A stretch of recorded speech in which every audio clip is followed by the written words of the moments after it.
We left off on problem 8 for the third sample final for Math 2B, so let's continue. We're on everyone's favorite testing series for convergence or divergence, okay? So how do we test this first one for convergence or divergence? It looks like an alternating series, but actually you can see that if we take the limit of this guy as n goes to infinity, it'll be non-zero, so that doesn't help us. We can't, that alternating series test doesn't tell us anything, okay? We can use the test for divergence because, when we take limit as n goes to infinity of the absolute value, we still will do that. Let's do that. 3 plus 1 over n. This is equal to 3. So the limit as n goes to infinity of minus 1 to n, 3 plus 1 over n, this guy, this will alternate between 3 and minus 3. That's just the sign will change. So this does not exist. Okay? It oscillates between plus 3 and minus 3. Okay? So we can, since this does not exist, does not equal to 0, test for divergence tells us that this guy is divergent. Okay? That's how we solve this one. Once again, we can't use the alternating series test precisely because this limit is not equal to 0. So only when this is equal to 0 and this guy is decreasing, then the alternating series test works. But in this case, this is not equal to 0, so we cannot use that. Actually, this doesn't decrease either, so we can't even use the alternating series test. We do see that the limit as n goes to infinity of this guy is 3, so the limit as n goes to infinity of this guy, it would oscillate between 3 and minus 3, so the limit does not exist, which does not equal to 0. So test for divergence says this is divergent. Okay? This one is clearly a root test because it's some series to the n power. We just took the limit as n goes to infinity of the nth root of this guy, so it's just, let me just write it out like this, and then inside would be absolute values also, so something like that. Okay, sorry for the mess. So this will be limit as n goes to infinity of n plus 1 over 2n plus 1. We know how to evaluate this. It'll be half, but let's just do L'Hopital's rule for the heck of it. To show work, we get 1 over 2, so that's half, as I just said. Okay? The root test is the same conditions as the ratio test, so convergent by root test, since our limit was less than 1. Okay? Next,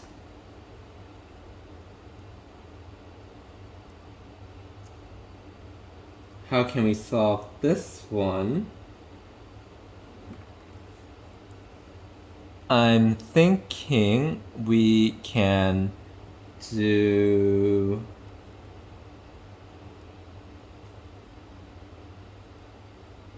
limit comparison test. Okay, well, let's go down this since I'm not sure. This one was obvious. This one I could kind of tell right away too. So let's go down this because I'm not sure for this. Integral test, I'm not sure that this would not be a nice integral to evaluate either, so probably not. I don't want to do that for this test. Alternating series, it's not.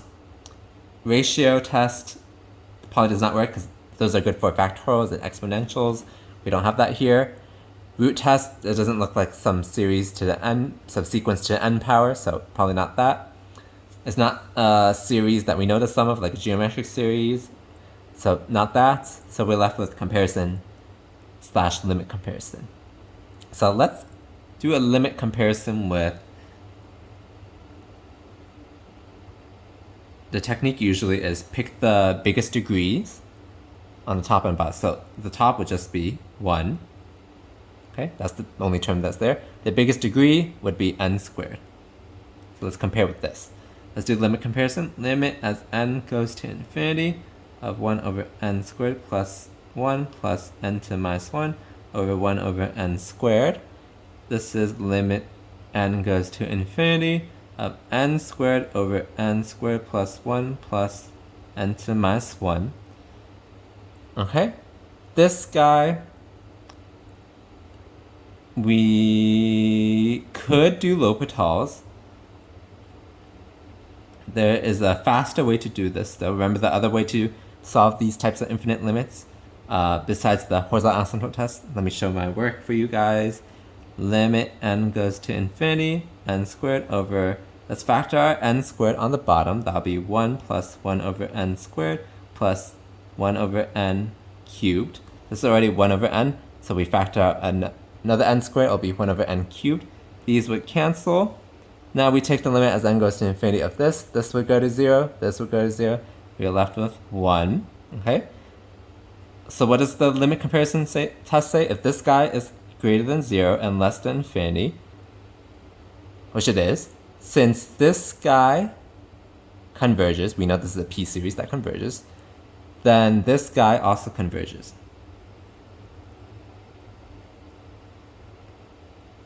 Okay. That's how we do that one. And one way to do that one. There might be a different way to do it, but that's how I would do it. Find interval of convergence of this power series. Okay. Interval of convergence. We have to first find radius and convergence.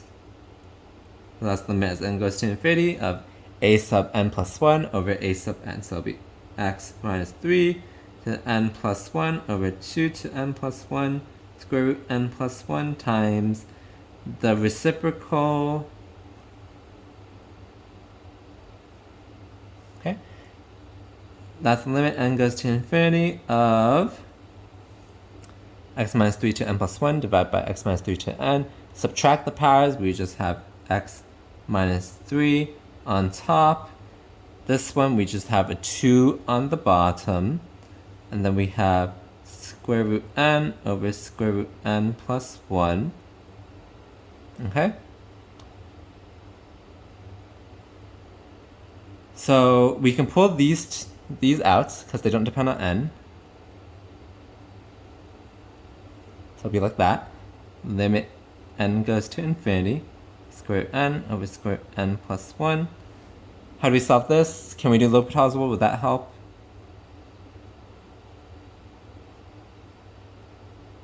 I already know the answer, but let me show my work. If we do L'Hopital's rule, it'll be 1 over 2 root n over 1 over 2 root n plus 1.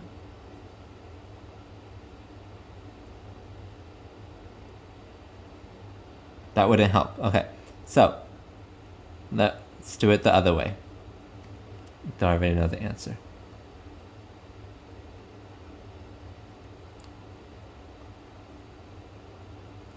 Let's factor out a square root n. So it'll be like this.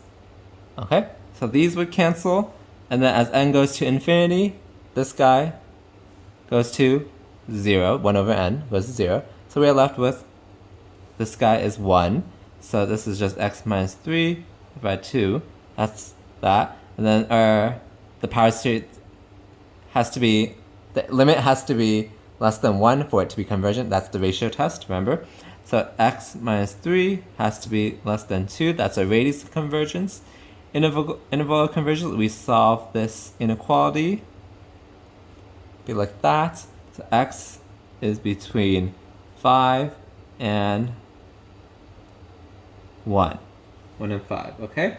We have to check our endpoints. So when x is equal to 1, we plug in 1 to here. We get summation n goes from 2 to infinity of minus 2 to n over 2 to n square root n. We simplify that to, that'll be minus 1 to n times 2 to the n. So the 2 to n on top would cancel with 2 to the n on the bottom. Okay, we get this. This one, if we do in our head the alternating series test, this is convergence. Okay, this guy is decreasing, 1 over square root n is decreasing, and the limit as n goes to infinity of 1 over square root n is 0. So convergent by alternating series test. That was quite small, but that's okay. X is 5, that's the other endpoint. The summation n goes to 2 to infinity of, plug in 5 there, that's just 2 to n, over 2 to the n, square root n. These would cancel, so we are left with a summation as of n goes to 2 to infinity, 1 over square root n. Okay? So this, we know, is divergence,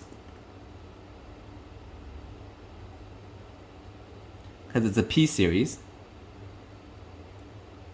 with p is equal to half, okay, which is less than 1. So it's divergence. So our interval of convergence is inclusive of 1 but does not include 5, like this. Okay?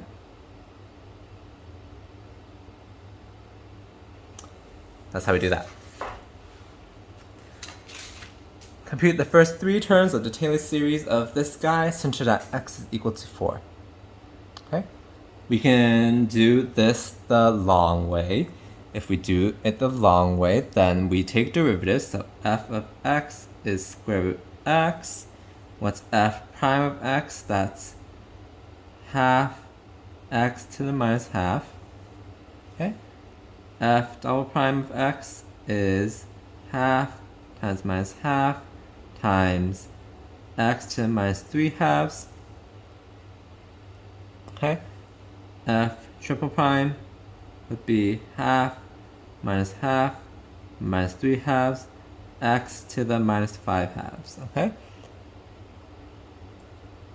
Complete the first 3 terms. So we probably just need those 3, but I just did 4 just in case. Okay, so we center it at 4, so we want f of 4, which is 2. Okay. F prime of 4 is half times 1 over square root 4, which is half. Okay. F double prime of 4 is half times minus half times, that would be 1 over 2 cubed. Okay.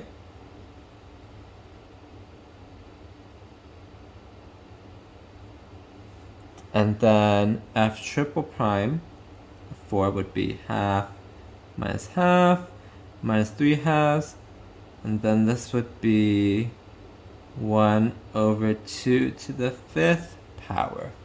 Okay? So Taylor series, how does it look? N is 0 to infinity. The nth derivative at a, x minus a to the n over n factorial. So we want to go from n is 0 to 0, 1, 2, 3. So 0, 1, and 2. So that'll be the first 3 terms, okay? So let's follow this. So f to n derivative at a, so from n is 0, we found that to be 2. X minus a to the 0 power, that'll be 0. That'll be 1. Over 0 factorial, that's 1. Okay?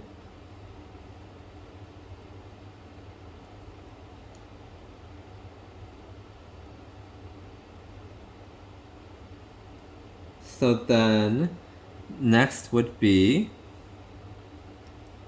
first 3 terms. Okay. This would be term 1. Term 2 would be, this is not asking us Taylor polynomial, but I'm going to write it as a Taylor polynomial first, okay? And then I'll separate the terms. So plus the second term would be when n is 1, so the first derivative at a, which is a fourth, times x minus 4 to the first power over 1. Okay, so we get that. Plus or minus? Or was that a minus? No, that was a plus. This is a minus now, because this would be, there's lots of 2. So 2 to the 5th, that would be 32. 1 over 32 x minus 4 squared over 2 factorial, which is just 2. This is the first 3 terms, actually.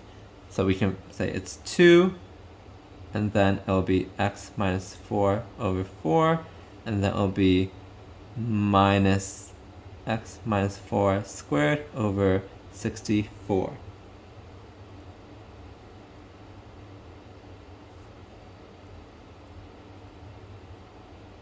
Okay.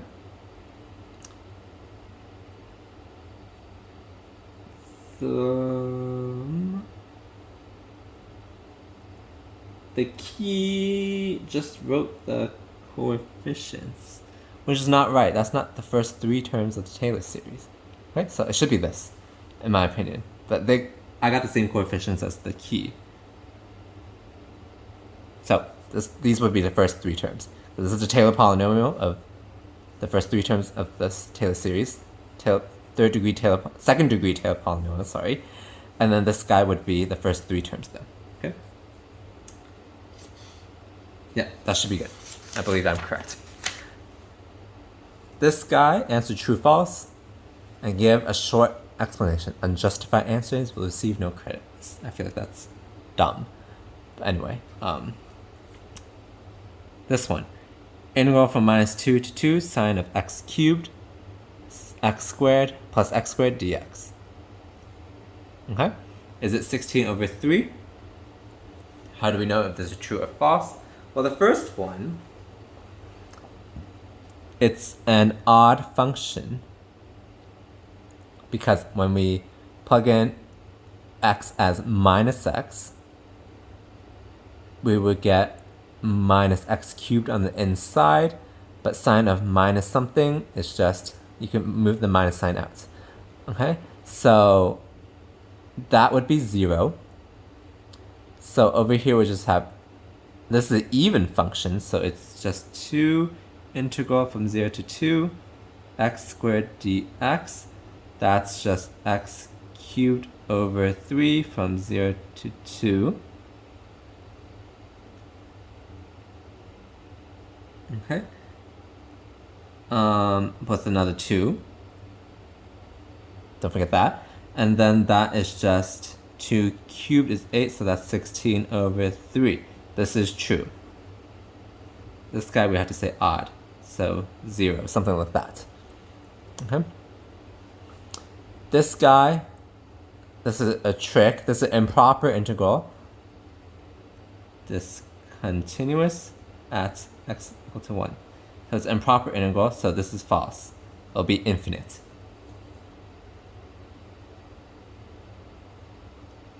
So we can even justify it. It should be integral from 0 to 1 to the left, 1 over x minus 1 dx plus 1 from the right to 2, 1 over x minus 1 dx. You can write it like that.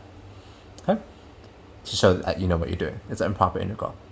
This is fundamental theorem calculus. Should be easy. Derivative of integral from 3 to x squared cosine of t squared dt is cosine of x to the 4th. This is immediately wrong. False. It should be, we plug in the upper bound, cosine of x squared, squared is x to the 4th, times derivative of x squared, that's 2x. Okay? And then minus 0. So it should be this guy. Can we write minus 0? Because if we do the same thing, plug in the lower bound, that'll be cosine of 9, but times derivative of 3, which is 0. Okay? The function 4 over 4 plus x squared may be represented by the power series, this guy. Okay, so we can try doing that. We want to make it look like 1 over 1 minus x, because this we know is summation n goes from 0 to infinity, x to n. Okay, so we can write this as, if we factor out a 4 and a 4 on the bottom,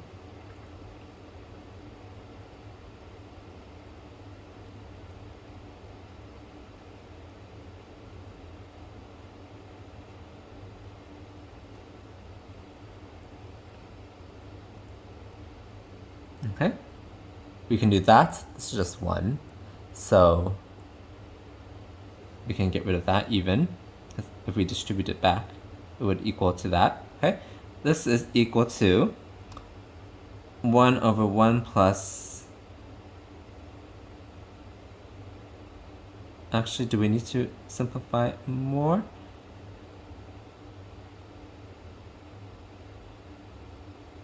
Let me think. If we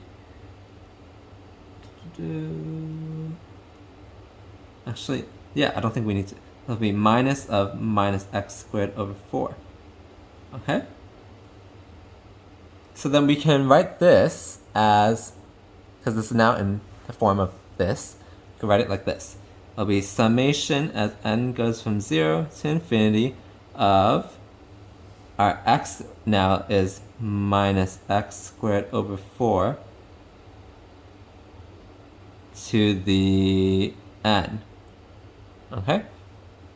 So does it look anything like this? Can we break this up? Okay, so let's try to match this. We could break this up as minus a fourth to the n x squared to the n. I don't disagree with that.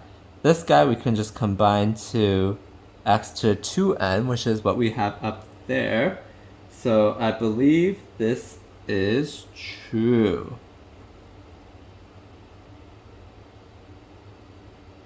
Okay.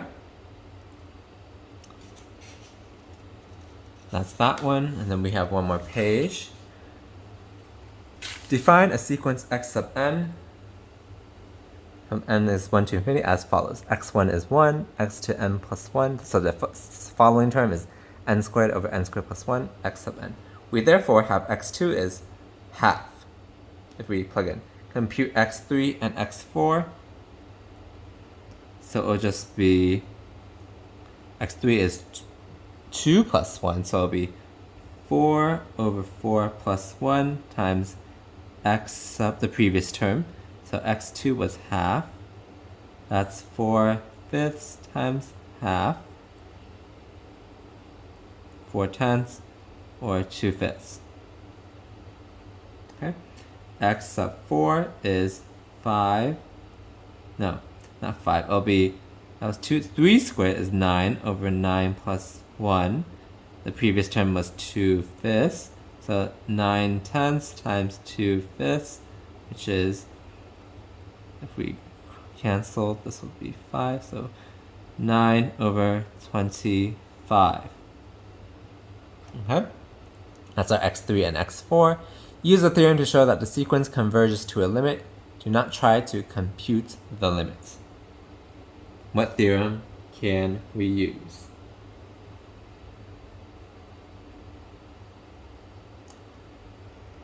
I believe the only theorem you learn is the monotonic sequence theorem.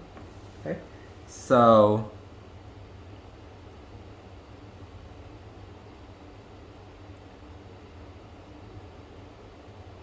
let me see how we would use that here. Monotonic sequence theorem says that this guy, the sequence is decreasing and bounded. Okay, so we have to show these somehow. We know that it's decreasing because x to n plus 1 is always less than x sub n. Okay?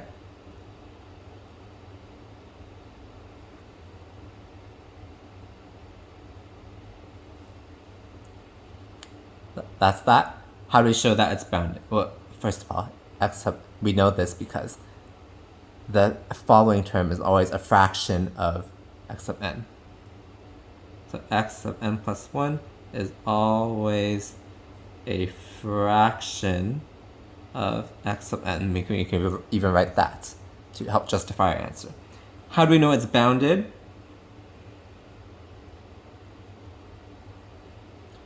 We know it's bounded because x sub 1 is 1.